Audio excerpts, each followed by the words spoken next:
girls. Lovely to have you in my virtual room. Thank you. We were just saying, I've got a peacock chair, everyone can see. Christina's got a peacock behind her on the wall. Where's your peacock, Denise? Is it on that cushion? I do have some, oh, do you know? Yes. Look at that. That's hilarious, isn't it? The theme for tonight's chat is peacocks. No. It is Landscape Artist of the Year because Kristina and Denise were brilliant. I think that's the only word for it, really. You were both brilliant. And you got through to the final, which must have been incredibly exciting and terrifying in equal measure, I'm sure. I think so. I would have been absolutely terrified. Especially up high on the rooftop where they put you. That was high, wasn't it? Wow. So I thought, because Denise I've known for a while. This is my first meeting of Kristina. But I thought, what a lovely idea to have a little chat between the three of us about that experience. So, Kristina, do you want to kick it off? Why you decided to apply for Landscape Artist of the Year? And was it the first time you'd done so? Yes, of course. It was the first time. I actually hadn't heard of Landscape Artist of the Year, embarrassingly. I am a printmaker and I do a lot of landscape. So I received an email actually inviting me to apply, and that was the first I'd heard of it. Melissa, who's part of the wonderful team at Story Vaults, had to send me a back series of the show so that I knew what it was, because I thought landscape art. I'm a landscape artist, that'd be grand. But what I didn't think was that it would be en plein air and that I wouldn't be near my presses at all. And I'd be ripped from the comforts of my studio. And so I might even want to say I was wildly unprepared for it. And once I learned what it was, I was deathly afraid of it. And I think that's exactly why I knew I had to do it. I think that's brilliant. And I love the fact that you know, it was like scared to death, but do it anyway. Absolutely. That's kind of my mantra, isn't it, Denise? Denise knows me well. Yes, absolutely. Go for it. Definitely. Yes. I love the not knowing, you know, what you don't know. Yeah. Well, you don't know can't scare you, but actually it does. And you applied at that point? Yes. So then I applied, got the phone call that I was going to be part of it. A very mysterious location was given that I had to, a week in June, without the location, like a city, Denise, was it? They gave us a city of where we were going and nothing more. And then we just had to make a plan. Yes, had to be there. Yeah. Had to rock up. And were you aware that it was going to be in those pods at that point? At that point, yes. So I had seen the previous episode. I guess I had an idea of what it was, but it's very different walking onto that field and seeing them in place and realizing you're about to stand inside one of the pods and begin to paint for 4 hours, and that it was going to be judged and there would be multiple cameras in your face. That's absolutely horrific, to be honest. Are those pods quite big? Are they quite, you know, intimidating as you walk to them, or are they all right? I mean, they were large, absolutely.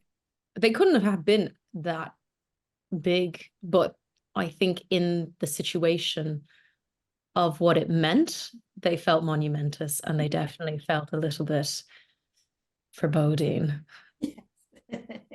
Would you agree with that, Denise? Oh yes, so I definitely had a big gulp when I thought, oh my goodness, that's there for me. That's mine. I've got to perform in that. That's it, isn't it? You're kind of on stage. Yes, absolutely. And you've got to perform. It is a performance, yes. Yeah. I was just going to say, it's actually funny. So when I walked up to, I was at Dunnottar Castle in the first heat. And when I came up, I saw a queue and there was a great many people. So I just joined the queue and I didn't think much of it until I realized, and I think it was actually Rebecca Patterson who ended up being the wildcard winner, who told me I was in the wrong queue and that I must go down to the pods. You And were I remember, and I remember thinking, well, that's horrible. No one's there. I can't go there. That must be so surreal, such a surreal experience. You see all these people queuing up and you're like, oh, and I've got to walk past them. Yes. It was very strange. And I think it shouldn't have been that strange, but it really was. Yeah, a bit of an out-of-body experience, really. Honestly, I think the whole series was an out-of-body experience. Yes, I don't know anything like that's ever going to happen again. It was very, very unusual. Very unusual. So Denise, was that the first time you'd applied as well? It was, yes, the first time, and I could be more opposite to Kristina. It's so funny, we both, got to the final, but in a very, for me, I've been a complete fan for 10 years, watched every series. It's my best program that I look forward to, and loved every minute of it. So the pod,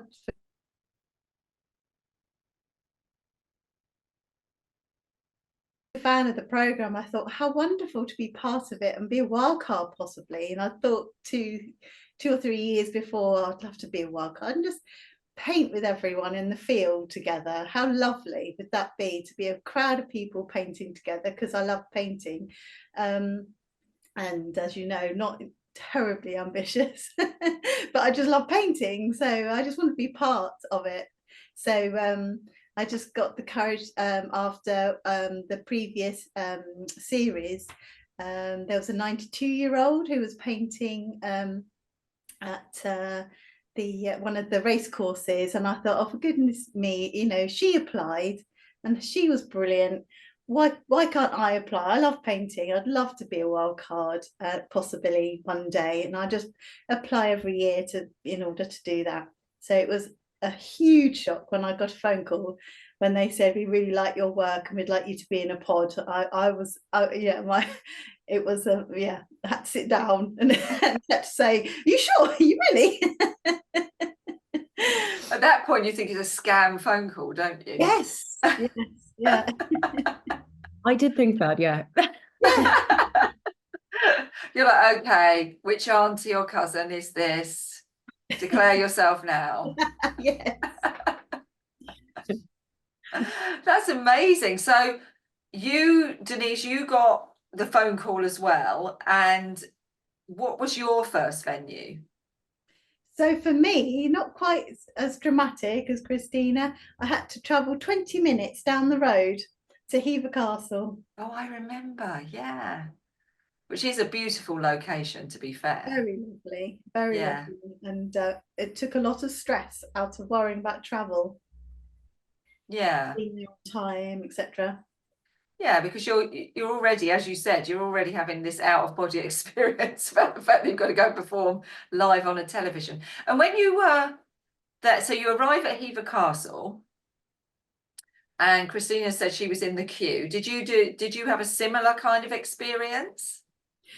Well, yes, to just I didn't know where to go. It's very early in the morning and there was the huge queue of people, and I think I thought, well, I better make it known who I am rather than just wait at the end. And of course I was ushered, as I say, like a VIP. Oh no, this way, and we were given breakfast and looked after, and yes, felt very, very important. And quite rightly too. Do they do the whole hair and makeup thing for you? No, nothing like that at all. No. You don't have the whole changing room. But drinks and food, they look after you in that way, yeah. That's good. We would get a little powder before the judges announced everything, because I think we were all shining with the stress of it all. We got one little nose powder, didn't we? We got one little nose powder every now and again. Little come here, you're shining. Yes, because I think that's you're on the television and people's idea of what that might be, yes, food and drink, I would hope they would give you.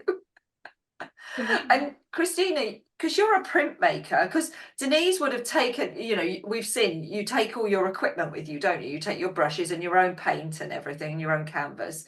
But you're a printmaker, so what were you allowed to take with you? Well, that was the challenge. I couldn't take my press, so I had to think about how I wanted to print. And I don't do any relief, so I don't do any carving. I couldn't just take a lino block, which is what I had seen in some previous seasons. And I didn't screen print, so everything that's known to be transferable really didn't apply to me. But I knew what I really loved was mono printing. So I tried to basically make a little table that had almost a gel surface or a bit of a soft acrylic surface. And I used that to monoprint, blocking out parts of my image as much as I could, and then would finish the rest with painting. And did a kind of hybridized version of it, because there was no way I was going to move any press into the wild, into the pods. And have you used that process before? Sorry, Denise. Oh no, I had made it up, I think, insofar as I had tested out about 2 different colors beforehand and thought, well, hopefully that will work for many more. It was the week before I had a solo show of mine open, and I remember the immense rushing I was going through, going, oh God, please don't let me have not prepared, and like, just please don't let me be picked last. Like, I thought I was going back to school. Yeah, it's like in that team thing, isn't it? It's like, no, you're out. You're the one left, and they go, I'll have Freddie, Harold, and you're the one just left there standing. Horrible, horrible sensation. And being unprepared. What did you do, Denise, to prepare yourself for the experience? So we had about I think 10 days, 2 weeks, knowing our venue. So obviously you can Google where you're going to be, try and get a feel of the atmosphere there. You don't know where your pod's going to be, obviously, so you don't know whether you're going to be doing a lake, a building, trees, or but you certainly could feel, well, I felt that I just did drawings to study composition. I thought that would be the most helpful thing on the day, because I was imagining you've got so much going on, you almost want a plan, a step-by-step plan, not so to have an idea of composition, where you would place things for a little bit of drama, how you want to lay the paint down, what you can do in 4 hours, because obviously lots of people's paintings have taken them days and weeks, and you've got to do something in 4 hours. So I definitely planned how I was going to achieve an image that I would like in 4 hours, no matter where I was. So it was how to apply the paint, how much time you're going to draw. So having some idea of composition straight away, and then how you're going to apply the paint. And did you do that for each of the locations? Do like a little bit of a prep and a plan? Yes. Yeah. And would you recommend that? Do you think that's a good, that stood you in good stead? Well, for me, I felt that there's so many options. Wherever you go, it's beautiful in all direct. Obviously you're standing in your pod, but you can look left. There's, you could do the whole scene, or as in the end Monica did, you could take a small tiny piece and enlarge it. It's just infinite number of ideas. So you have to, I think, you to keep your head clear, have some idea of which way you're going to go. It could go completely different on the day, but at least you feel you've prepared your head for just not going to mush, because it is being filmed and you don't want to fall flat on your face on TV. Yeah, it does sound really overwhelming. So that sounds like a good idea. Kristina, is that something that you also I think it is all about being able to make a decision compositionally quick and decisively. It's hard without knowing the location. Denise is right, but you get the city, so you can Google, say, a historic site, the harbor, what could be. So for example, I was told I was going to Stonehaven. Thankfully, I did guess it was either going to be Donatta or possibly the harbor, just from the past series. And I hope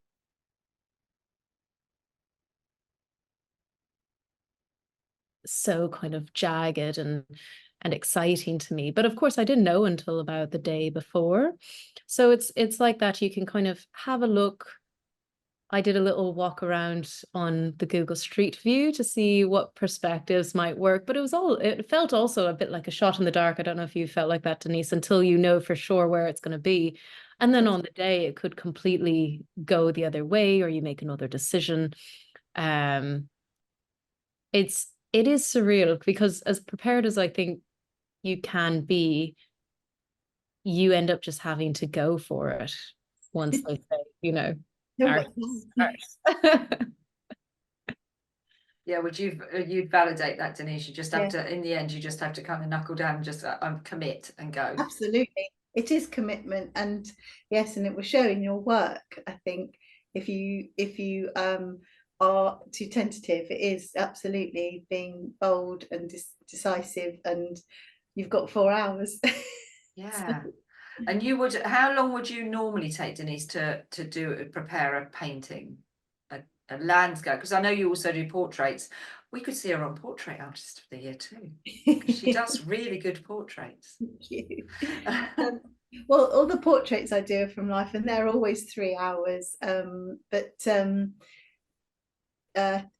my landscapes, they're quite a lot of layering, and so it will be worked on over the days or weeks,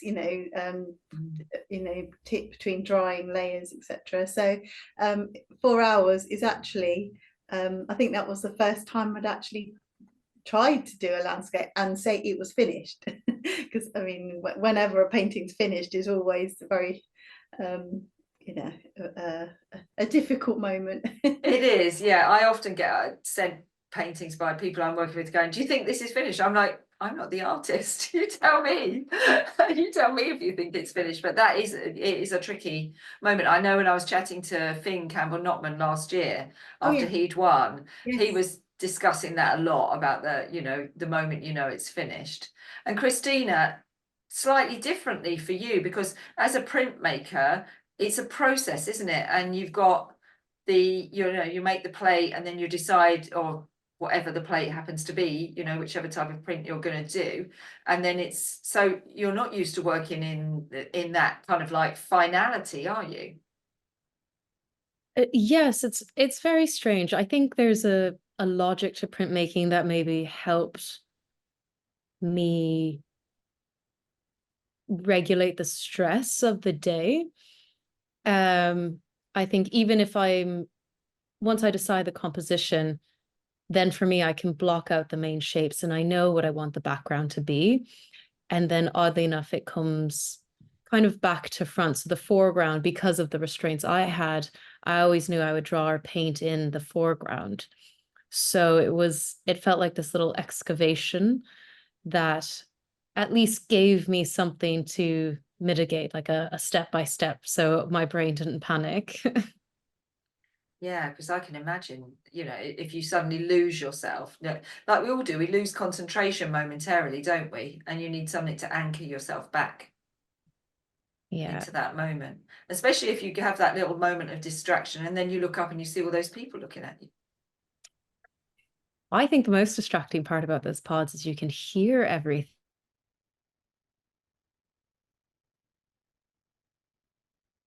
All the time. So you can hear everyone chatting. It's like a sound tunnel. I feel like it pushes the comments into your ear. Wow.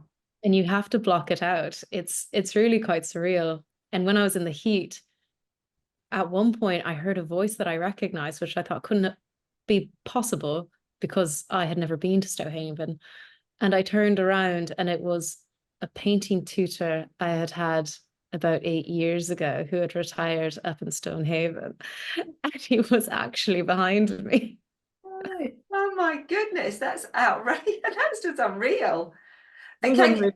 And do people say really bizarre things that you can hear? You know, you're like, oh, could have kept that comment to yourself. Oh yes. Happily. Oh, I don't like that colour she's put in there, and oh, why did she do that? I know everyone's a critic, aren't they? I got a lot of, she really must pick up her pace. I don't think she's in a good way.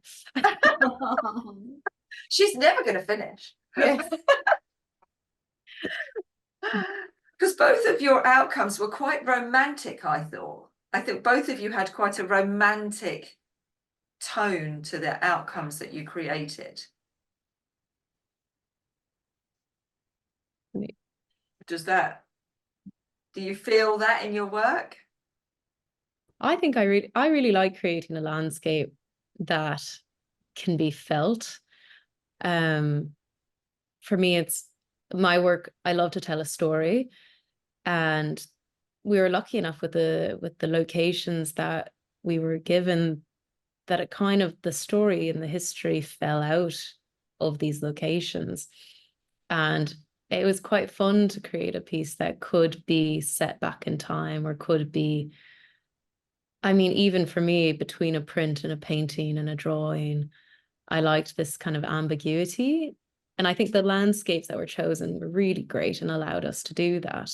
I don't know, how do you feel, Denise? I think for the first two, because they're historical, it was lovely to pick up on the atmosphere and make it feel, have that sense of age but also beauty, was something that, you know, I definitely wanted to pick up on. Yeah, you could see that. I suppose that's why I use the word romantic. I think your color palettes, and they were both so atmospheric, both of you. The work that you created had such feeling. Nice.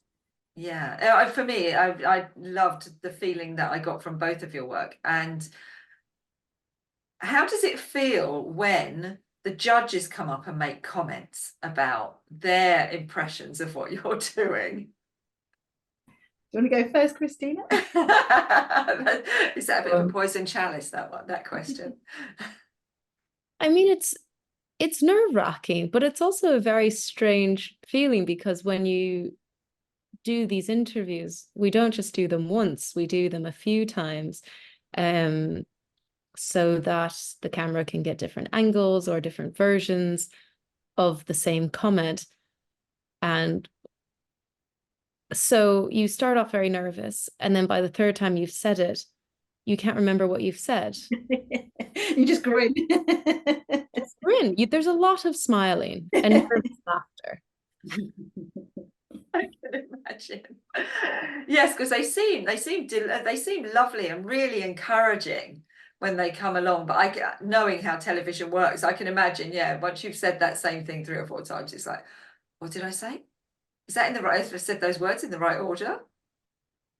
I think they're always, the heart to the program is always to uplift people, and they've always, I think, been encouraging and said really lovely things to all the artists, and I generally feel they're championing you. They really do generally like your work, and yeah, for me, it was you know, really lovely to have good feedback. As I say, I don't show my work a huge amount, so to have 3 judges of that you know, profession in their profession to say they really like my work, it was, you know, I mean, that's just the best. It's amazing. And just very happily absorbed it. Yeah. Do you think this, because they're incredibly encouraging and funny? I think they're funny as well, all of them. Yes. Do you think that encouragement has bolstered you and given you and grown your potential as an artist now? Not just the experience of going on the program, but having their input and them speak to you about your work? Do you think that's given you a more potential? For me, yes. Kristina might be different, but for me, it definitely makes me feel validated. I'm not just having a go. They really valued me as an artist, and said lots of really lovely comments about where I was going, and yeah, and just that they could see I was experienced, and had a lot to show. So yeah, for me it was very uplifting. Yeah. And do you think now you will put yourself out there and out of your comfort zone a bit more? Well, I mean, it didn't eat me up. I'm still smiling, and it was lovely. I'm just going to have to drag her kicking and screaming, I think. So yeah, still work to do. There's still work to do. Yeah. But you do seem so much more positive about yourself and about the potential now, which is really lovely to see. It really is lovely to see.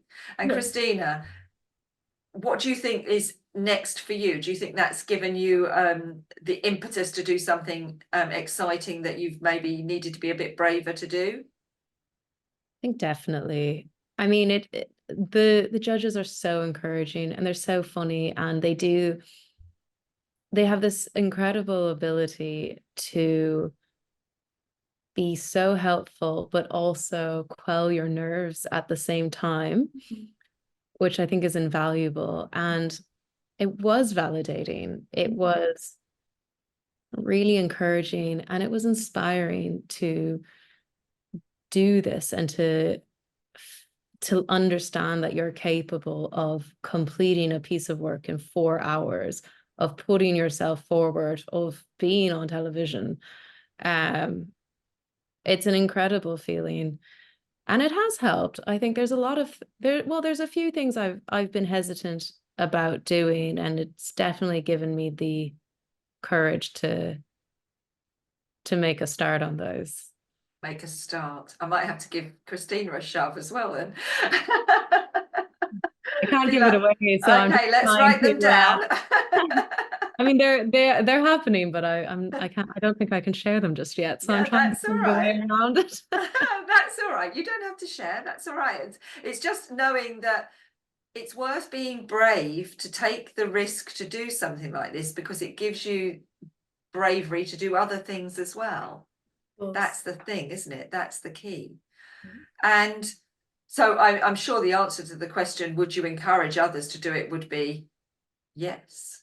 Definitely. I think what it also helped me with is that having to think about producing a piece of work in 4 hours, it sort of made me have to think about my process, but really intensely, because obviously having gone through to 3 programs, that process had to happen 3 times, and it really has cemented me, my thoughts about my work and my process, and given me confidence in how you approach a project. So I actually have grown a lot in my own art practice, and that wouldn't have happened without having that little that goal that was given to me. So I think my personal growth has really improved as well from the experience. Yeah, you've kind of embedded a methodology, because Kristina has a natural methodology around her work because it's printmaking, so that has its embedded methods. But for painters, that can be more tricky. They kind of have to develop their own methodology, and you've got a definite, clear language now. And a methodology around it. And Kristina had to drop some of her methodology and try something different. An experiment, which is always win, isn't it? When you experiment and try and make it work on the side of a mountain. Yeah. I mean, can you imagine doing a print in 4 hours? And in wind and rain and all sorts of, weather that you had to cope with. And then at the very end, they put you up on the top of that building overlooking Covent Garden. What did you think when did they tell you that was where it was, or they just say London? Yes, she's frozen. Have it happened Oh, for I'm you? here. Sorry. Did you miss that? You Did lost that? me. Oh, you lost me momentarily. Yes, the internet has been very unstable today. I don't know why. I think it's atmospherics today. I was saying, did they tell you when for the final, did they say Covent Garden or did they just say London?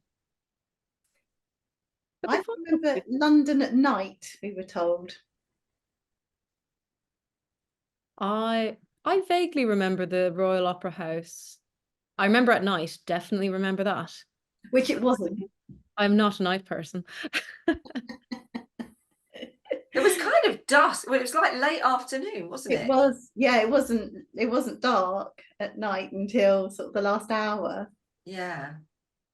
And what did you think when you were put up on the top of the building overlooking Covent Garden? Well, it was very claustrophobic. It was very tight, you know, you couldn't have anybody there. You know, you just had the cameras literally on top of you. So it was very claustrophobic, and you couldn't move around.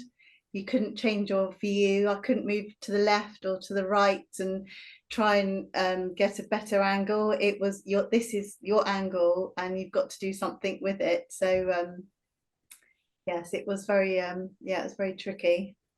And that's different to the having all the people around you. Did you suddenly appreciate the value of having all the people around you when you had no people around you? I think I preferred the space. Yeah, it's because it was claustrophobic. It was very intense because it was only the camera crew and producers around you rather than general public, which sort of brought the level down in terms of being a nice experience. It was more work, you know, intense. You're making a program. What did you think about that, Kristina? It was intense because I think what you don't see is where we were was along was part of the terrace bar. And so instead of having our pods, we had this kind of circular mat. And directly outside of this little circumference was the entire crew. And it was very narrow. And so you'd kind of turn around and there'd be a camera, and you'd turn around, there'd be 7 people. And it was much more intense because there was no one else to, I guess, focus on. It was just the 3 of us. It was the final. I felt like we were asked so many more questions than the other episodes. Did you feel that? Because there was only 3 of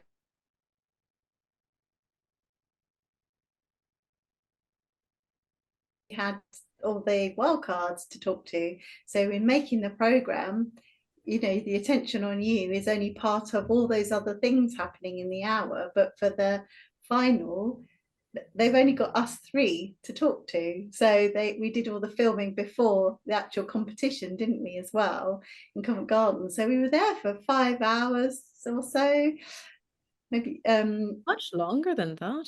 oh, I mean, before actually doing the competition, before actually yes, saying, right now paint, we were there for quite a long time, weren't we? So and as you say, they had to talk to us a lot more in order to fill the program because the attention was just the 3 of us rather than yeah. And you weren't allowed to have any of your family there for the final? Had a few, yeah, we were allowed a couple, yeah. Because I saw your daughter was there, Denise, supporting you, which was lovely. Yeah. And who did you have, Kristina, supporting you? I had 2 friends pop by. It was it Friday or something? There was a work day. So I had 2 friends pop by, I think just after work. But I kept things quite quiet because I didn't know how it was going to go, and I was very nervous. So I actually didn't invite people for the first heat at all. I didn't quite know what I was walking into, and there was an easy excuse. I was in Stonehaven, Yeah, and I'm based in London, so it was a little bit easier that way. hedge your bets. Don't tell anyone, and let's see how this thing goes. Yeah, I think I needed that for my peace of mind. Yeah, I can imagine. So would you do it again? I suppose that's the question. Would you do it again, given the opportunity? I don't know hard. They're both stunned silence. You go first, Kristina. It's a tricky question because I think there is some charm in going in for the first time Yes. and that experience. And I think doing it again, then you do it for the competition. At least that's what I imagine a second round would be. I don't know if I'd do it again, but if I did, I think there'd definitely be some elapsed time. I think still very much not really reeling from the experience, because that's not it at all, but it was very intense, and it was like a run for weeks and weeks and weeks, and I'm still catching my breath a little. Yeah, you have to process it, don't you? Yeah. What do you think, Denise, if they said Again, have maybe another go? in sort of 5 years time, maybe it might be fun to think, oh, I'd like to be part of it again, just because it's such a lovely program. And yeah, no rush. I think you definitely need to. And also they wouldn't want the same people, you want other people. It's for fresh people, fresh artists. Really. Yeah, because Maura Keister, who won Portrait Artist, she won on her second attempt, and that's why I ask. Oh yes, did she get to the final? I think she got to the final, a semi-final or the final the first time, and then a couple of years later she went back and had another go and then won. Yeah. So because I love the program, then I will always, the thought of being a wild card or portrait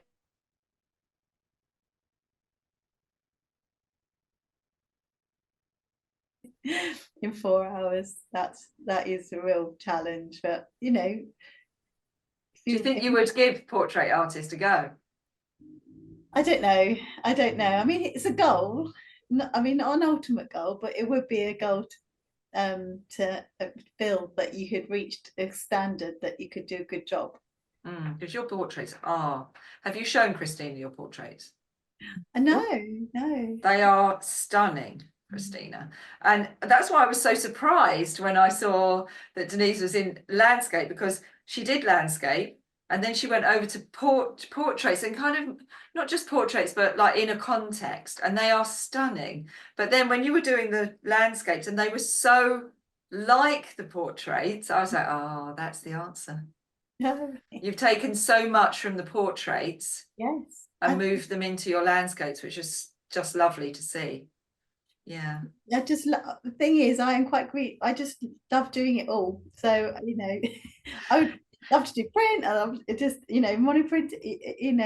Oh look, you could do an exchange, couldn't you? You could do. Yeah. I mean, you guys are going to come by the studio at one point, aren't you? Yeah, absolutely. Looking forward to that. Yeah, that would be, and then you can see how the crossover is. I love all art as well. I don't make it, as you know, but I really love all of the genres, and I really it was interesting to see. It's always interesting to see how the selection goes through the process of the show, and then who ends up in the final. I like to challenge myself each time, like, can I pick the winner? Can I of each round, and then can I pick the winner overall? Have you worked out their taste and their that's the thing. It is working out what they're looking for and their taste, and also thinking about you have to think about that ultimate commission, don't you? Yes, well, you don't know, do you? So they've actually just announced it, haven't they? That it's for the Cultural Foretold. Yeah, so next year they'll know, but you don't normally know, do you? No. So that's a tricky one. So, but you're all good friends with Monica as well, so she's gonna be in your gang to go to the studio. Yes, yeah. No, we really enjoyed working together, and it's a big experience in our life that we've gone through together. So yeah, I think to be supportive, it's just lovely. Yeah, you've got like a little community, haven't you, that have all had a similar experience, which is really bonding. Yeah, it's fabulous. Well, thank you so much. I think all of that you've shared will be so helpful for other people who are considering doing it. So thank you for being so generous. I mean, it's invaluable to share your experiences, and then, you know, other people listen to it. So, and I think you're both brilliant. And I love Monica's as well. I just thought I always end up interviewing the winner. And I was like, no, because I know Denise, I'm going to interview the runners up this time. I think that's different. Yeah. So, and I've really loved it. Thank you so much for spending a little while chatting to me. Oh, that's not at all. And I think the most important thing is enjoy it, because you don't know what's going to happen. You can't work, you know, it is a competition, but I'd enjoy it first, and what will be will be. Yeah. Would you reiterate that, Kristina? I would, and definitely just the experience of being out of your comfort zone for me was such an amazing thrill. And, you know, we learned so much in the time we were there that I feel like I'm a better artist for it, that I'm a more motivated artist, more inspired. It's really been incredible. Yeah, life-changing. Does open up your world. Yeah, brilliant. Thank you both so much. Thank you. Nice to speak to you.